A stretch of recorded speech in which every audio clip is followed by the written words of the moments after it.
ये तो भैया आज हम आपको सुनाएंगे कहानी। उसका नाम है एक दिन का राजा। ठीक है, ये कहानी हम कहाँ से ली हमने? विकास एस खत्री जी की किताब है भारत की शिक्षा पर लोक कथाएं, वहाँ से हम इसको सुना रहे हैं। तो अब हम कहानी शुरू करते हैं। एक आश्रम में राजकुमार के साथ दो श्रेष्ठी पुत्र पढ़ते थे।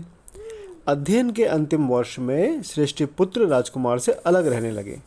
राजकुमार ने कारण जानना चाहा तो श्रेष्ठी पुत्रों ने कहा, राजकुमार आप राजपुत्र हैं, निकट भविष्य में आप राज्य के राजा होंगे। हमें तो व्यापार धंधा करके ही काम चलाना पड़ेगा। कहाँ आप और कहाँ हम सामान्य लोग।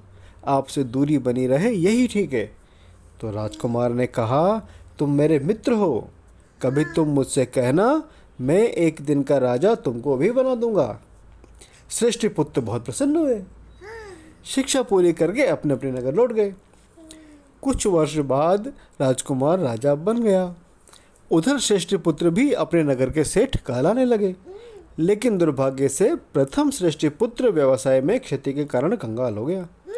तभी उसे अपने मित्र राजकुमार का स्मरण हो गया। वह उसके पास पहुंचा और दिए हुए वचन की याद दिलाई। राजा ने कहा, ठीक है, आज दिन भर तुम राज करो। श्रेष्ठी पुत्र ने सबसे पहले कोषाध्यक्ष को बुलाकर खजाने की जांच की और ऋणदाताओं को बुलवाकर कहा, जितना धन चाहते हो मांगते हो खजाने से ले लो। सभी ऋणदाता प्रसन्न थे। उन्हें उनकी राशि मिल गई। बहुत सा धन उसने अच्छे कामों में भी लगाया। कुछ अपने घर भिजवाकर पुनः पहले की तरह संपन्न हो गया। ठीक है, आगे एक दिन शासन में वह पूर्ण सफल रहा। राजा को अपने वचन पालन हेतु धन्यवाद भी दिया। कुछ दिनों बाद दूसरे श्रेष्ठ पुत्र का व्यापार भी क्या हुआ? दूसरे श्रेष्ठ पुत्र का व्यापार भी डगमगा गया। वह भी अपने राजकुमार मित्र के पास पहुंचा और दिया हुआ वचन याद दिलाया।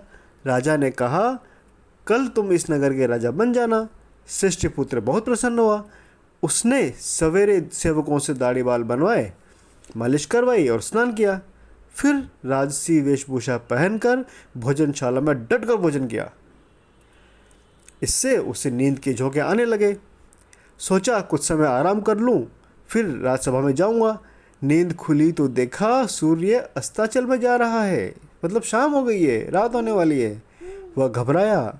जब तक कोई निर्णय ले पाता, इससे पहले ही शाम हो चुकी थी।